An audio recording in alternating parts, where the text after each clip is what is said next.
Bonjour, je m'appelle Karim Itani et je voudrais vous présenter ma candidature pour le parcours entrepreneurial Rémi Marcoux. Mon idée, mon projet, c'est une application, c'est une plateforme de logiciels éducatifs qui pourra être utilisée par les étudiants, les professeurs et les écoles pour améliorer les résultats scolaires au sein des établissements scolaires primaires et secondaires. Cela se fait à travers l'utilisation d'une application, la recherche académique et l'intelligence artificielle. La clientèle cible pour mon projet, c'est toutes les parties prenantes en éducation primaire et secondaire, et cela inclut les commissions scolaires et les parents. Le paradigme actuel en ce moment est très rigide. Les professeurs attendent la correction des examens pour pouvoir porter jugement sur le niveau d'apprentissage de leurs élèves. Et ces résultats-là sont communiqués aux parents qu'en fin de session. Cette manière de procéder est inflexible et se concentre sur le passé.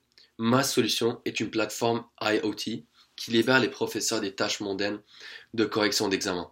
Ils peuvent ainsi se concentrer sur l'aspect humain de l'animation de débat et de l'apprentissage en salle de cours.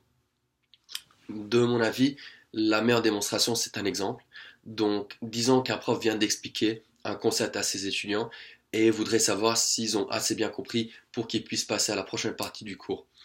Mais en général, cela se fait par le prof qui demande au groupe de manière très générale s'ils ont compris. Mais on sait que certains étudiants ne vont pas manifester leur manque de compréhension, ou bien par manque d'intérêt, ou bien par timidité, tout simplement. C'est dans ce contexte-là que Primo manifeste son utilité. En effet, le prof va pouvoir diriger ses étudiants à répondre à une question de vérification de concept que les étudiants vont résoudre et vont inscrire leurs réponses dans l'application mobile de Primo. Primo va ainsi recueillir les réponses à ces questions, va corriger les résultats et va communiquer une espèce de carte de chaleur au professeur qui va leur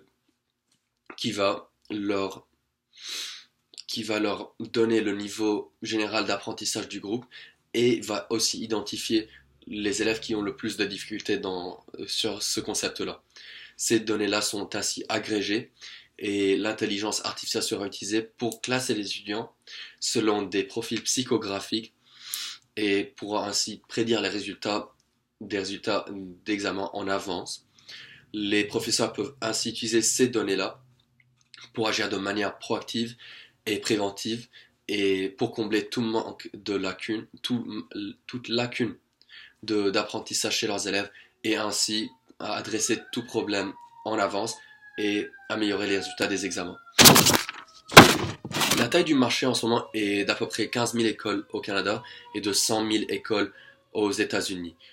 On sait que dans ces deux pays, le gouvernement stipule par la loi que toute jeune personne doit fréquenter un établissement scolaire jusqu'à l'âge de 16 ans. Le secteur de technologie d'éducation est en plein essor, mais ma recherche de marché n'a pas identifié un concurrent direct qui offre un service identique à Primo. Les revenus de Primo vont prendre la forme de revenus d'abonnement, un peu de manière très similaire à ce que les étudiants HEC ont avec l'offre de Microsoft Office gratuite qui est offerte par l'université, que l'université paye.